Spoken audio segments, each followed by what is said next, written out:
And now, from the CFTK-TV studios, this is Open Connection with your host, Robert Pictou.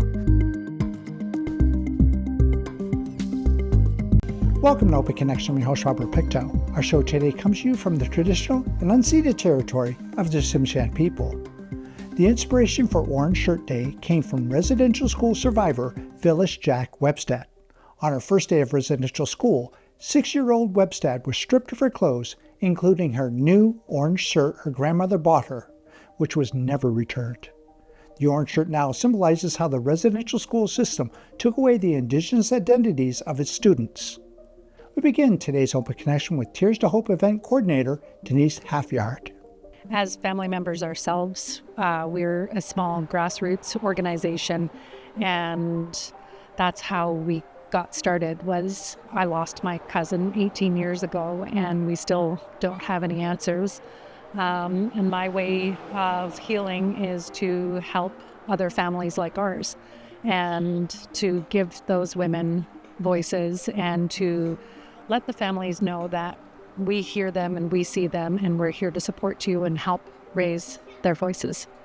We actually started on Thursday night with a free self-defense class and it was open to anybody, but it ended up being mostly young women who came with their parents, and I guess the parents just wanted to give them some tools to help protect themselves for future. Hopefully they don't need to.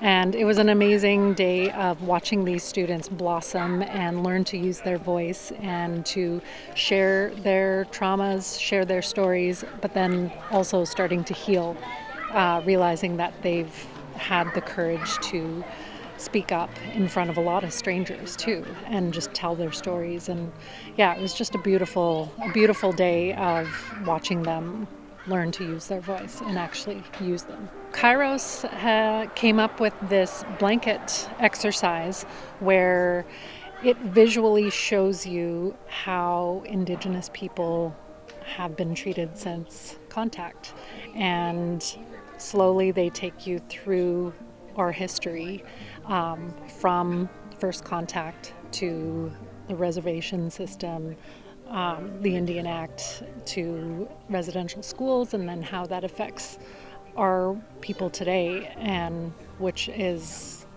kind of how MMIWG came about. It's a result of really the Indian Act.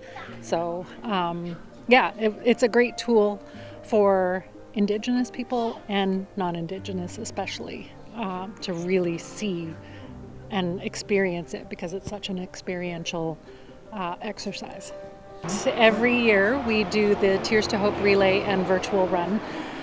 We start in the Nass Valley, in Prince Rupert, in Kitimat Village, and Smithers, and we come together on the third day. And it's a big celebration. Every 10-kilometer marker on the highway is the face of a missing or murdered loved one. And I say loved one because it's a male or female. In one case, it's an entire family. And we just don't want to leave anybody out along the highway of tears. That's our main focus, is to bring awareness to all of them, because it doesn't matter the color of your skin. We all suffer from having a missing or murdered loved one. But it becomes a celebration at the end, where we want people to celebrate their accomplishments as well. We don't want it to be so solemn, and just enjoy being together as a community.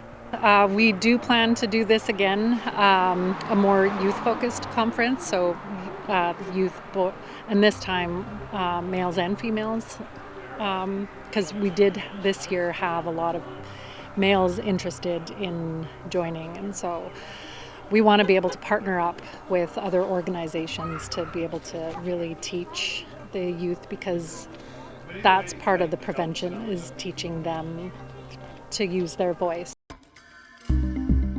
Open Connection will be right back after these messages. And now, from the CFTK-TV studios, this is Open Connection with your host, Robert Pictou. Thanks for staying with us. The National Day for Truth and Reconciliation, originally and still colloquially known as Orange Shirt Day, is a Canadian holiday to recognize the legacy of the Canadian Indian residential school system.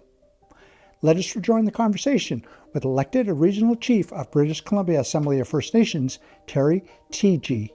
Well, it was a historic day. When we talk about truth and reconciliation, the truth was that they stole artifacts. They stole our totem poles, they stole our lands, they stole our children, our languages. And if we're talking about truth and reconciliation, we need to speak to that truth. And if we're going to reconcile anything, there needs to be some level of substance to what reconciliation means. So really taking back our artifacts, reinvigorating our languages, our culture, and taking back our land. I'm not done with the BCFN. I don't think the BCFN's done with me, and it's an honor and a privilege to represent, I would say, the best place on earth, British Columbia, and because we're so diverse here.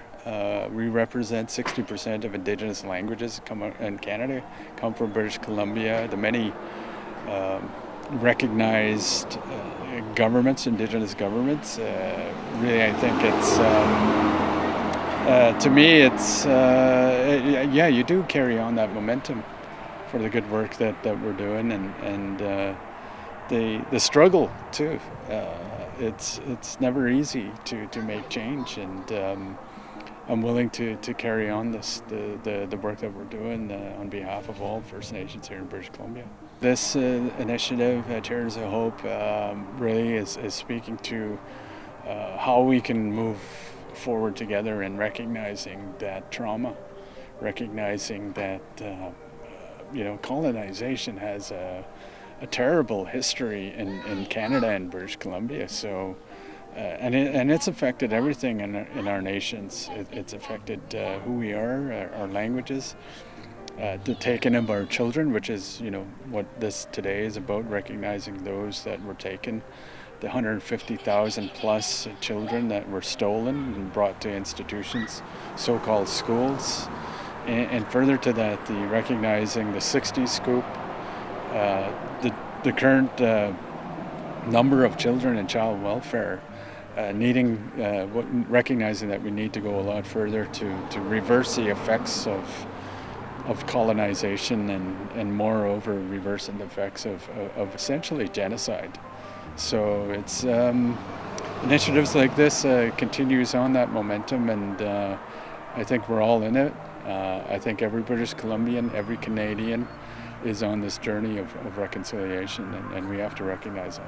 We need allies in this, and in order to move ahead in a good way, and in order to heal, we have to recognize where we've been, but also recognize what we can do now to make a better future for all First Nations, for all British Columbians, for all Canadians, and I think having allies, that are all wearing our shirts today, continues to recognize of the terrible history that Canada has in terms of imposing genocidal policies. So I think it's a good thing. It's a good thing to recognize that perhaps this, like Grand Chief Stuart Phillips said, this is kind of like Remembrance Day for all those that came out of these institutions traumatized, and for those that never made it home.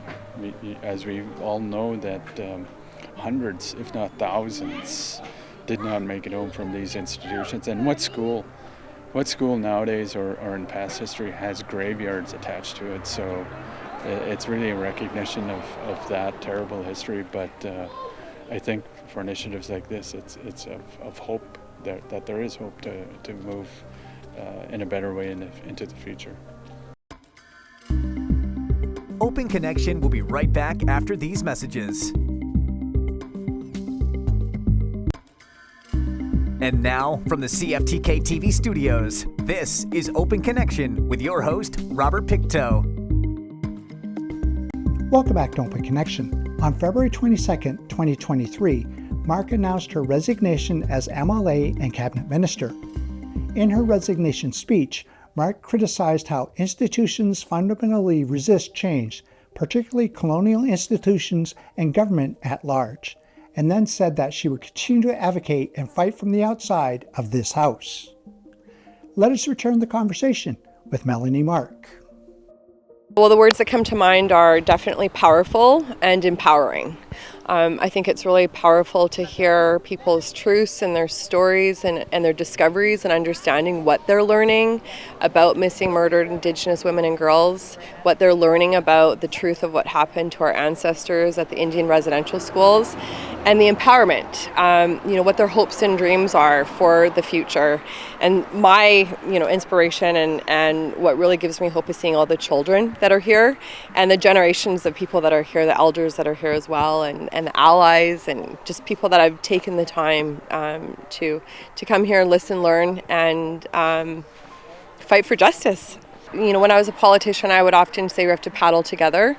And that was because people came to me often with big challenges or big dreams or big problems. And I said, well, look, we're not going to be able to address those things alone. We have to paddle together. And that collaboration and that allyship is really essential, I think, to move forward. And it doesn't matter what it is. The 94 calls to action is about child welfare, education, health, justice, the business. And there was a real variety of people here over the last couple of days that just demonstrates it doesn't take high numbers of people to gather. It's the quality of people that are coming together to move that reconciliation forward. It has always been near and dear to my heart to fight for young people and to empower young people, and as an intergenerational school survivor for my grandparents, to be here was really important. But it was great to hear the story so far and see on the news the rematriation of our stolen pole that is back on our traditional territory. I think it's awesome. I think there were like 1,000 people that witnessed this ceremony, which is the way we did business, and we need to continue doing that important work and the business that is going to, bring our communities back to where we were, thriving, proud, and that's what I heard was happening on our traditional territory yesterday. And thanks for calling me out. I couldn't be there, but I had to be here. The Creator always says you are where you need to be. Well, I hope that I'm known as someone who pushed really hard. I think that that's what I mean by paddle together. Like, we got to work hard to make that change. I got into politics to make change. I will always thank John Horgan, our former premier, for giving me that file of advanced education, skills, and training. Murray Sinclair, Chief Justice, said of the Truth and Reconciliation Commission, education got us into this mess, and education's going to get us out. And it's at places like Coast Mountain College and other colleges and universities in this province that we're educating teachers and doctors and nurses and mental health workers and Red Seals and all those people, all of us Indigenous people that have a rightful place to be in those classrooms to empower our nations. So it was an honor to be a minister there, and I think that education is definitely a tool that is going to help our path forward for the seventh generation, because I think I'm the sixth generation. The seventh generation is going to be, I believe, the most powerful to get us in the direction that we need to be going in. Orange is scientifically the happiest color, if people don't know that at home. And it makes me think of Phyllis Webstat, who is a dear friend of mine and an ally and someone that I just hope people are really lifting her up.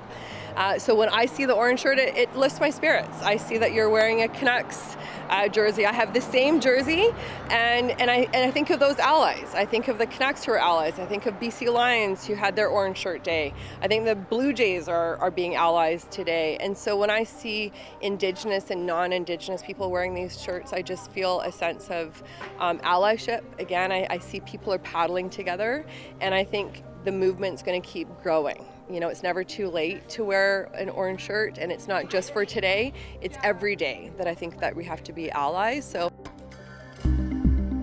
Open Connection will be right back after these messages. And now, from the CFTK-TV studios, this is Open Connection with your host, Robert Pictou. The residential school system was declared a genocide in 2015 by the Truth and Reconciliation Commission, a fact already known by many Indigenous peoples across Canada. There is an inextricable link between residential schools and missing and murdered Indigenous women and girls genocide. In this final segment of Open Connection, our family shares how these two things are linked.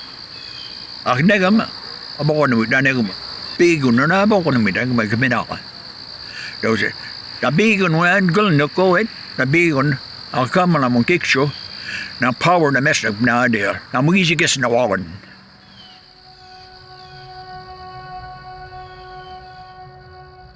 Virginia Sue and to sa giziskijuis na April 2nd, 1967. Virginia Sue Pictou Noyes.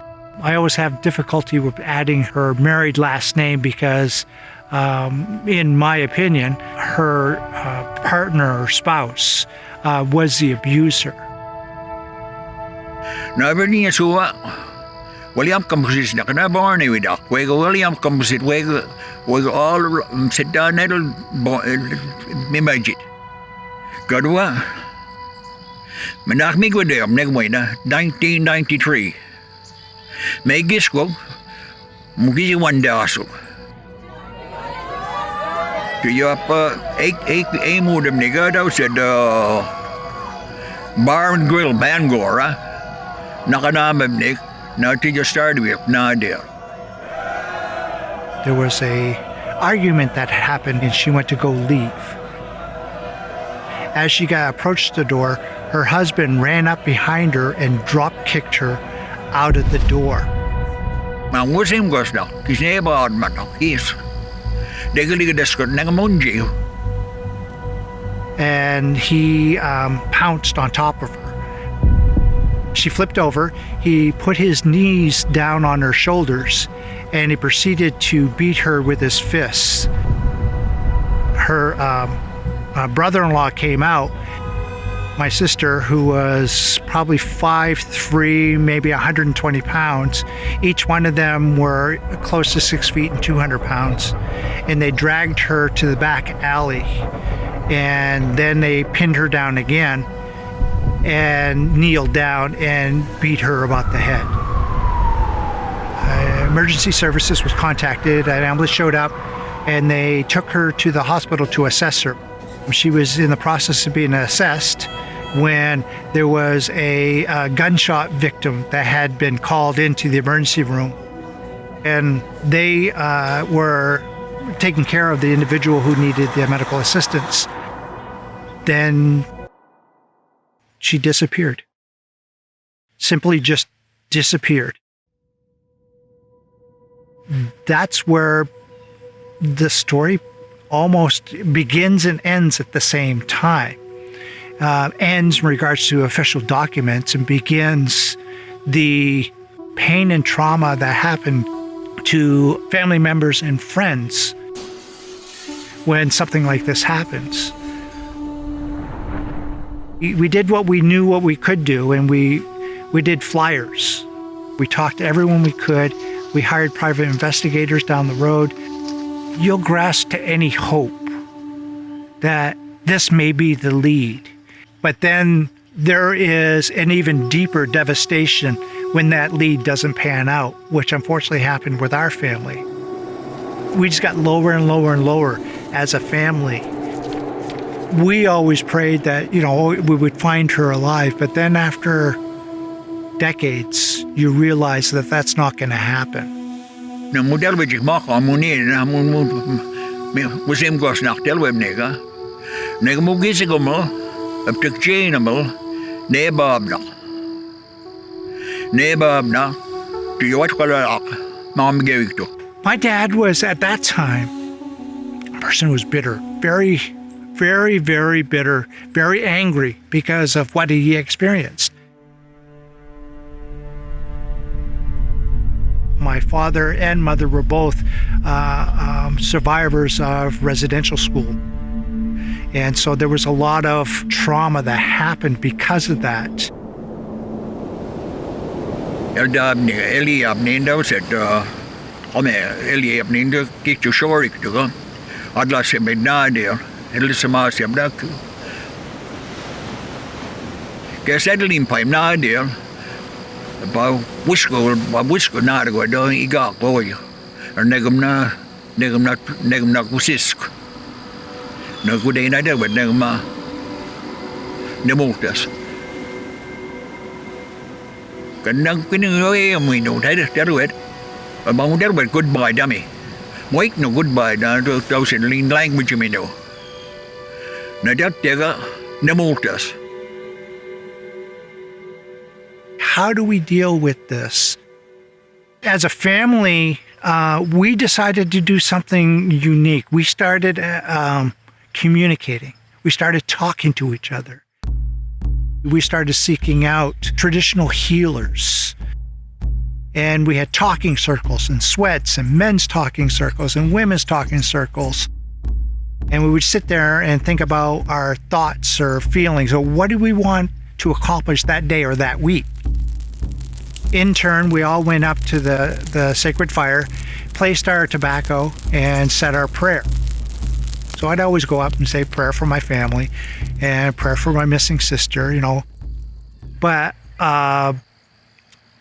my dad never really participated. He was always in the background, kind of looking. Na do na go to ched negam. Dali feel ko chala det gamlamut. Dali feel ko de yakadi get wakadi academia ko we. Na medwe nagmoy. And then one day he decided to attend a morning talking circle. And he kind of whispered, he goes, you know, what do I do? I go, okay, Dad, okay, just stand beside me. And I had a little bit of a tobacco. I go, hold out your left hand. He did. And I sprinkle a little tobacco in his hand. I go, okay, put it there and think your thoughts. What do you want that to do? What do you want it to help you with? I still remember my dad walking up. He walked up. There we nutchin and that way go on. Well, on gis name do to nagwek. Well, on nijin kita name would jik. Well, uchijik. You know, he said his prayer in Megawalk. And I go, wow. My heart burst with joy. And then I witnessed an event that I did not think that was possible. Sometimes in the fall, you see a leaf, you know, laying down on the ground, and it's all dry and brittle. And when my father stood at that sacred fire and prayed, I witnessed a miracle of that dry, brittle leaf be infused with life again. And I saw that talking circle transform my father to the person he is today. Reconnect with your community. They're there for you. Their arms are open. All you have to do is just raise your hand and say, hey, I need help. That's the spark that's needed to begin the healing process. We have come out stronger as a family. Maybe one day, if we can gather all those pieces of spirit together, maybe we can bring her home. Thank you for joining us for this episode of Open Connection. The greatest distance in the existence of man is not from here to there, but the connection of his mind and heart. If we can conquer that distance, we can soar like an eagle and realize our immensity within. I'm Robert Pictou.